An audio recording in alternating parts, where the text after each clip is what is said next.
तर आपला आज वॉर्मअप झाला कंप्लीट. तर आज आपला 365 दिवसातला 23वा दिवस आहे.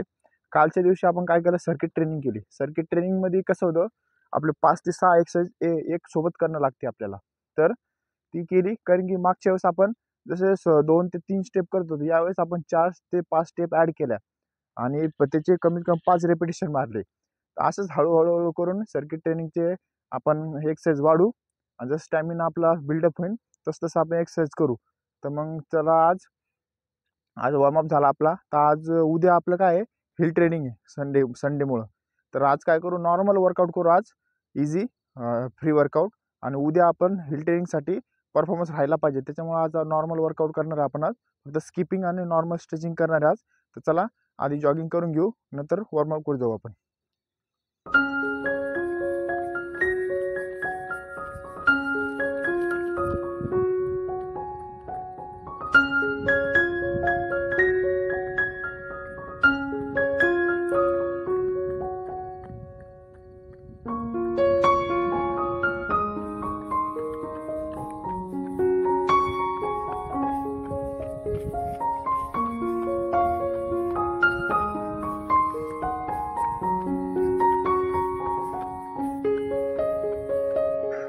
3 किलोमीटर जॉगिंग कंप्लीट झाली आपली. तर आज थोडंसं लवकर चालतो आपण. डेली जर येतो ना आपण, त्यापेक्षा 1 घंटा आधी आलतो. मग आता जॉगिंग कंप्लीट झाली आपली, तरीसुद्धा अंधारच आहे अजून, कारण की थोडंसं बाहेर काम आहे. त्याच्यामुळं आज थोडंसं वर्कआउट लवकर आलो. जसं आपण 6ला येतो तर 5ला आलतो आज. तर आपलं 3 किलोमीटर जॉगिंग कंप्लीट झाली. तशी तरी तरी टॉर्च आहे इथं, तरी अंधार तर अजून उजेडच नाही अजून, त्याच्यामुळं. तर आता 3 किलोमीटर जॉगिंग कंप्लीट झाली. थोडंसं वॉकिंग करू आता आपण.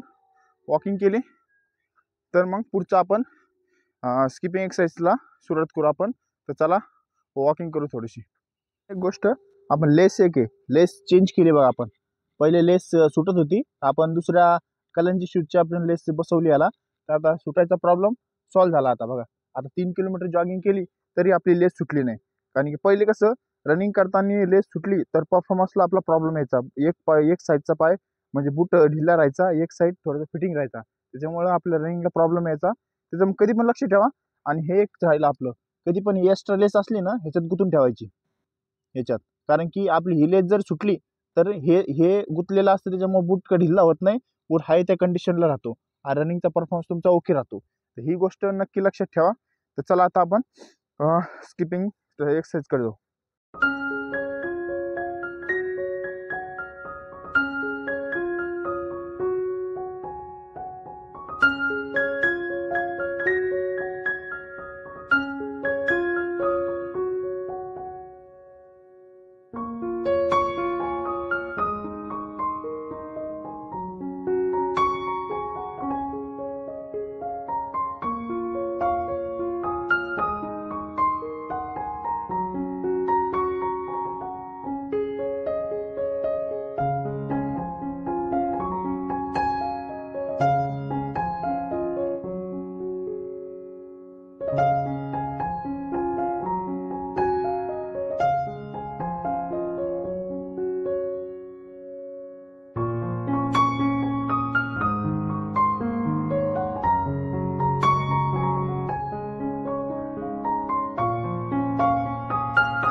तर आपली स्किपिंग एक्सरसाइज कंप्लीट झाली. तर आपण 100-100चे 12 सेट मारले, म्हणजे 1200 एक्सरसाइज स्किपिंग मारल्या. तर आज 1200 कोण मारले माहिती का? तर उद्या आपलं हिल ट्रेनिंग आहे. हिल ट्रेनिंग आपण कधी पण काय करतो, हिल ट्रेनिंग आणि लॉंगच्या टायमाला एनर्जी आपल्याला जास्त लागते. त्याच्यामुळे आपण काय करतो, तर त्याच्या आधी एक फ्री वर्कआउट घेतो. फ्री वर्कआउट झालं ना, कसं नॉर्मल स्ट्रेचिंग आणि नॉर्मल जॉगिंग करायची. म्हणून आज केली नॉर्मल, तर उद्या आपल्याला लॉंग आणि हिल करण्यासाठी एनर्जी येते. नाही तर आताच आपण हाय वर्कआउट केला आणि उद्याच्या टायमाला परफॉर्मन्स करायला मग तेवढं 100% एनर्जी राहत नाही. त्याच्यामुळं आज आपण काय करतो, फुल बॉडी स्ट्रेचिंग करतो आणि संध्याकाळी पायाला मालिश करतो. म्हणजे उद्याचा परफॉर्मन्स एकदम बेस्ट होतो. कधी पण ही गोष्ट नक्की फॉलो करा, की तुम्ही हार्ड वर्कआउट करायचा असला त्याच्या आदल्या दिवशी थोडंसं फ्री वर्कआउट करा. नॉर्मल केलं तर उद्यासाठी परफॉर्मन्स बेस्ट 100% लावता येतो आपल्याला. तर ही गोष्ट नक्की फॉलो करा. तर चला आता आपण आपलं स्किपिंग एक्सरसाइज झाली कंप्लीट. तर आता आपण स्ट्रेचिंग करतो.